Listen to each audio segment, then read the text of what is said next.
Hi guys, ako si John, 14 years kidney transplant.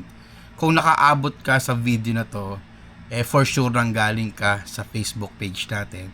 Regarding sa mga pinasahan natin ng mga medical assistants sa Senate of the Philippines. Alam niyo, marami kasi nagtatanong sa akin, bakit hindi ko in-upload sa Facebook page ko? Kasi sobrang haba kasi nitong video na to.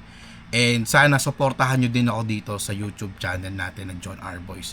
Anyway, kaya ako pala dito na-upload kasi para maisa-isa ko sa inyo yung mga requirements and also para hindi kayo magkamali, para hindi na kayo bumalik kung galing kayo sa malalayong lugar, and para ma-assure din na kung sino talaga yung pagsasamitan nyo.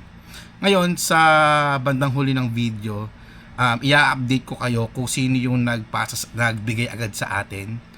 Siguro wala pang isang linggo, mga 4 days pa lang, nagbigay na agad yung 3 senators na pinasahan natin.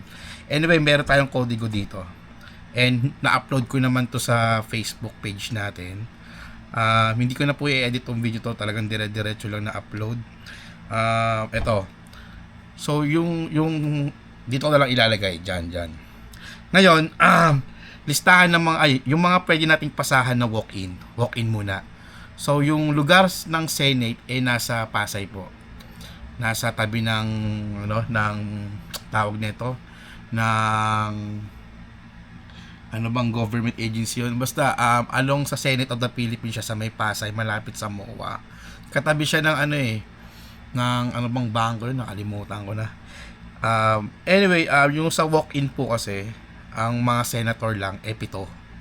Si Senator Pia Cayetano, Chis Escudero, Christopher Bongo, Loren Legarda, Joel Villanueva, Amy Marcos, Juan Miguel Subiri.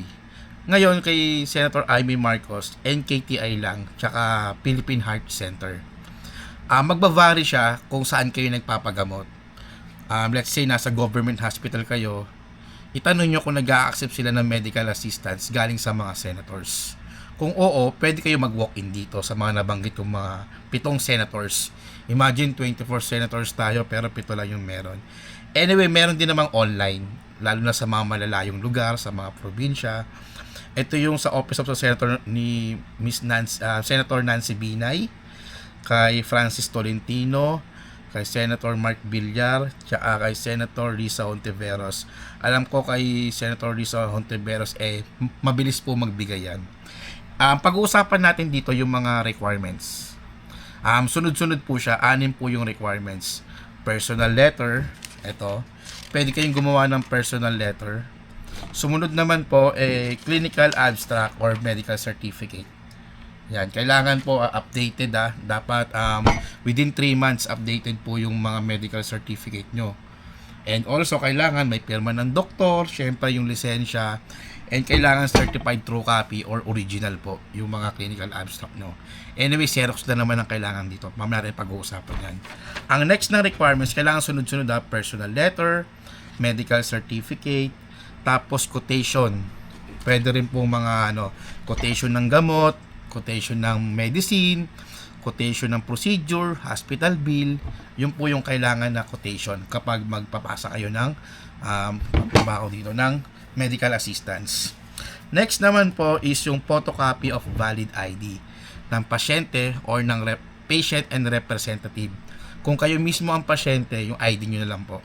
Kapag yung iba maglalakad, kailangan may representative na Xerox and also yung pasyente ng Xerox, and meron din pong letter na ina-acknowledge nyo yung tao na yon na siya yung mag-aasikaso ng mga papeles nyo.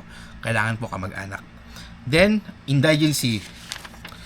Yung indigency ay nakukuha po sa mga barangay yun. Certificate of indigency. Ayan. Updated po lahat ng mga dokumento nyo, dapat 3 months or at least updated talaga. Ngayon sa certificate of indigency sa barangay nyo, doon nyo po siya kukunin kung sa kayo botante. Kailangan po updated, and also yung medical naka-note doon, naka-specify lang na medical assistant for Senate of the Philippines. Na nagkakaroon kasi ng confusion din tulad sa barangay namin, hindi nila alam na pwede palang ilagay ng Office of the Senate kasi nga marami tayong papasahan, di ba? Kaya pwede nyo po sabihin sa barangay nyo na pwedeng ilagay doon, i-indicate sa bandang huli na upon the request above named person for medical assistance of the Office of the Senate. Yun lang, para at least kahit papaano, marami tayong mapasahan din, di ba? Next po, ang pang-anim na is yung social case study. Social case study, normally kinukuha to sa DSWD. Andun po yung sa munisipyo kung saan po kayo botante. Doon nyo po mare-request yun.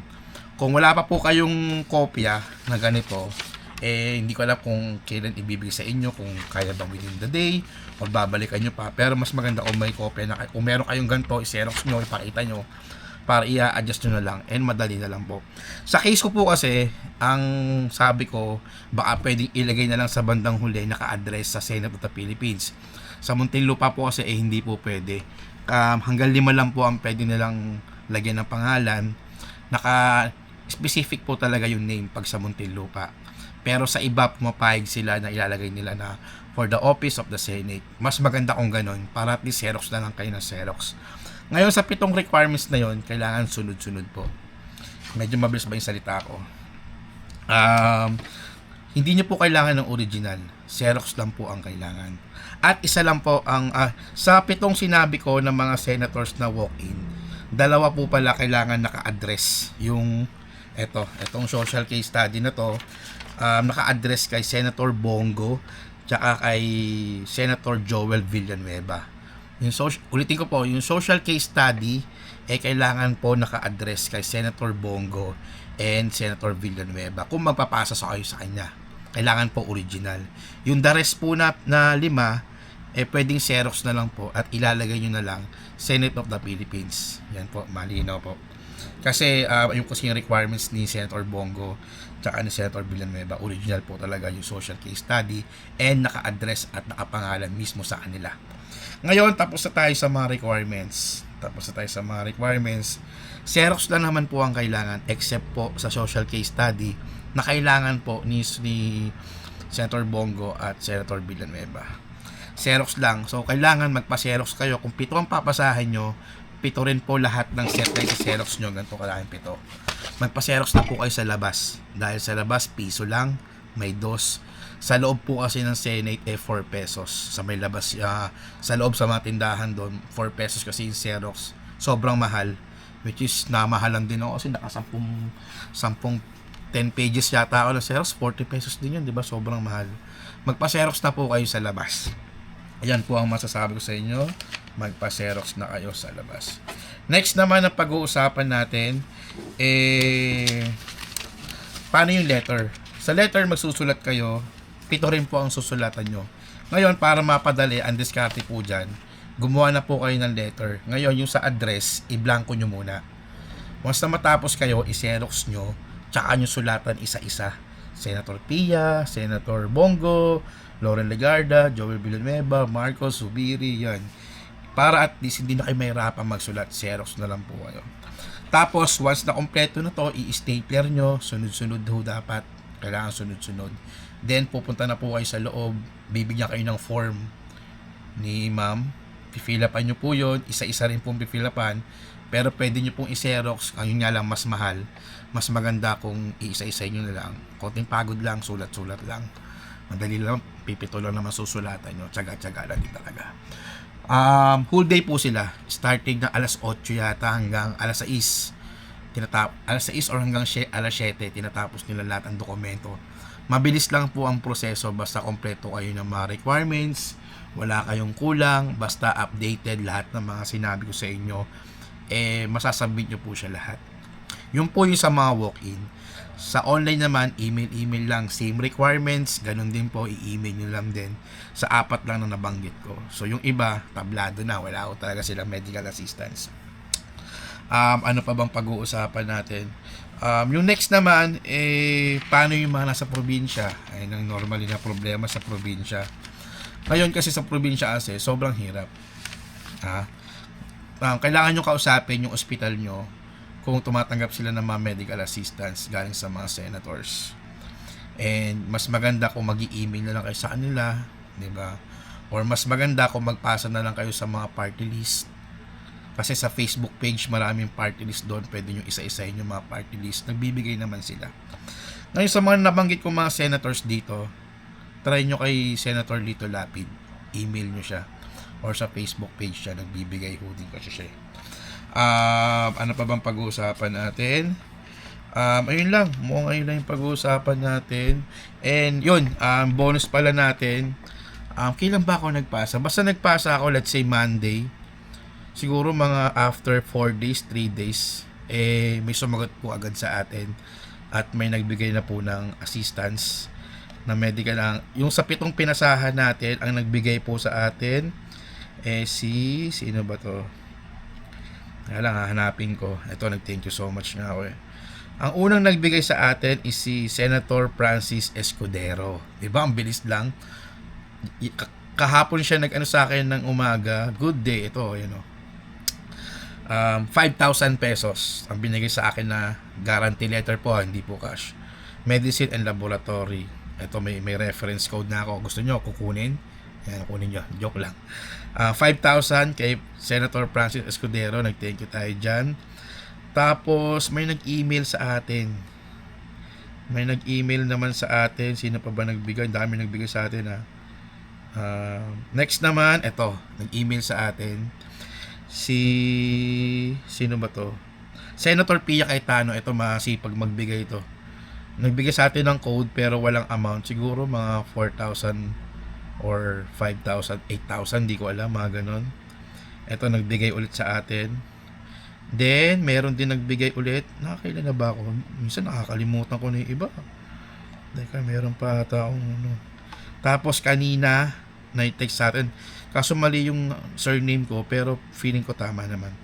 Senator Zubiri, 4,500. Ayan. 4,500, may code tayo. Ngayon, itong mga code na to, isusulat ko lang. Dadaling ko po sa NKTI para maging guarantee letter, para maging gamot, at para maging pambayad natin pag magpapalaboratory tayo. Yun, ayun po yung nagbigay sa atin. Alam nyo, tsaga-tsaga lang talaga. Tsaga-tsaga lang talaga kailangan natin. Ngayon, ang problema kasi sa mga probinsya, di ba? Ayun nga yung sinabi sa inyo, sugal din kasi.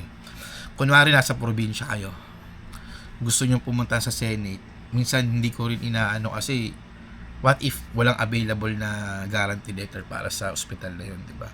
Kaya ang kailangan yung gawin, kausapin nyo muna yung ospital kung sino yung nagbibigay ng guarantee letter, di ba? Sa next video, i-upload ko naman kung sino yung makukuha na natin on the spot ng guarantee letter. Yan. Kaya sana i-follow nyo ako dito sa YouTube ko and tulungan nyo ako kasi ano pa lang tayo dito, 5,000 plus. Diba? Sana marami pa rin manood sa atin. Dito tayo mag-upload ng mahabang video. Again, yung mga sinabi ko sa inyong requirements, sureball to, magbibigay ito ng guarantee letter. As long as na-kompleto kayo sa mga requirements, kompleto kayo sa lahat ng mga sinabi ko, walang magiging problema po. Yun lang po, sana i-follow nyo ako dito. Don't forget, hit the button. Yan, YouTube daw sanay dito pero click nyo na lang yung button. Pa-share na lang din sa mga page nyo para marami makaalam. Alam nyo naman, sharing is caring. Kailangan natin magtulungan as a kidney transplant, as a dialysis patient, or cancer patients, diba? Tulungan tayo. Huwag tayo magdamutan sa medical assistance. Dahil hindi po natin mauubos yan at hindi po para sa atin yan, kundi para po sa lahat. Sa lahat, hindi lang po para sa atin. Kaya kung ano yung meron ako, sinishare ko sa inyo. Dahil hindi ko ito ipagdadamot. Hindi lang po dahil sa content. Dahil bilang pasyente at nag-dialysis, naiintindihan ko yung struggles nyo, yung hirap nyo, na lalo na sa mga bago, na hindi nila alam kung saan sila kukuha ng medical assistance, kung anong gagawin nila. Kaya ito yung ginagawa ko. 'Di ba? Kung alam niyo na 'to, mas okay. And ang pinaka point ko naman dito ay makatulong sa mga bago. Kasi ba, 'di ba, hirap ba sumuko, 'di ba? Hindi natin masasabi dahil hindi nila alam kung paano makakuha ng medical assistance. Yun lang po, ingat po palagi and God bless ating lahat.